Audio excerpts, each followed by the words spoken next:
So this is a second look at the Pratt trap, which I have listed as trap number 14.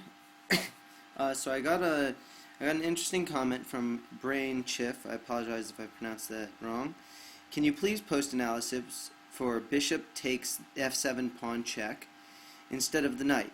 I didn't analyze it deep, but in this position it is better than taking with the knight, because at least you gain a tempo by forcing the king to move out of check, and then you can coordinate your pieces by activating the queen and the knight on c3. So I thought that was a very good comment and definitely worthy of a recap. So those of you who haven't seen the Pratt trap, you definitely should go and look it up. But here it is: e4, e5, knight f3, knight c6, knight c3, bishop c5, bishop c4, knight d4, and here's where we have the poison pawn. Oop, that's not the right one. Ah, there it is. We have here the poison pawn that white is going to take. So knight takes e5, queen comes out, attacking both here and here.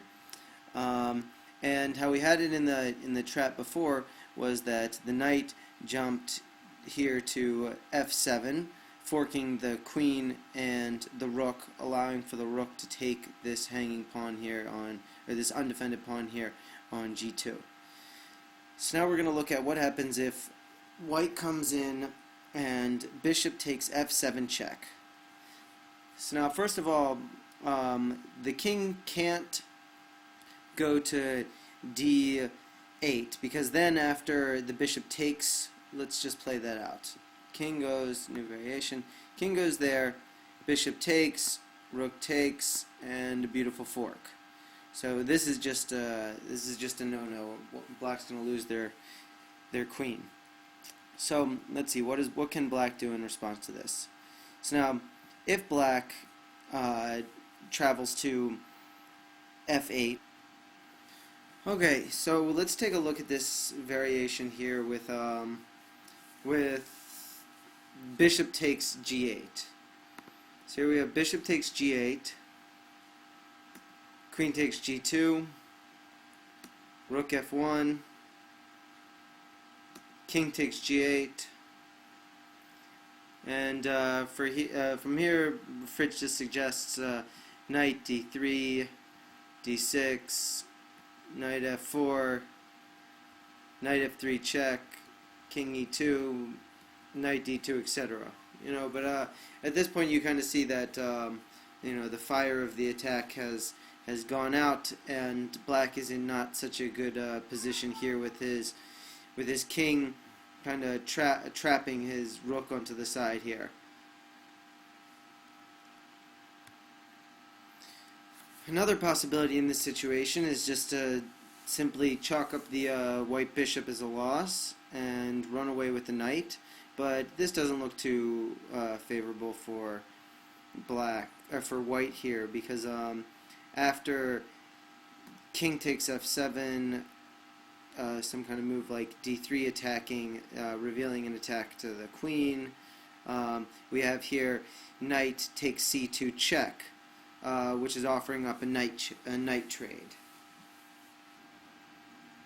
So now let's look at the variation of f4, protecting the knight.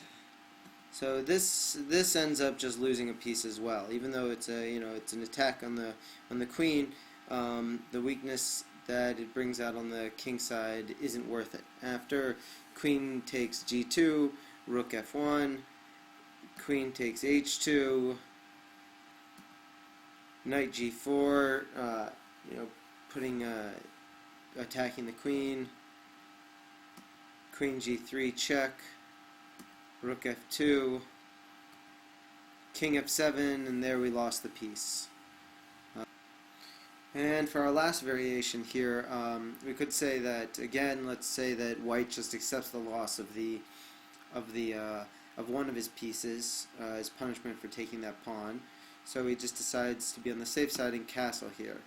So then, of course, just queen takes e5, bishop takes g8, king takes g8. So white's king is in a much better position than black's king here, even though he's down a piece. So it could be worth it, depending upon what style of play you like to play. And, play would just continue. So, if I missed anything, let me know. I hope that this answered a lot of questions, and, feel free to give me feedback.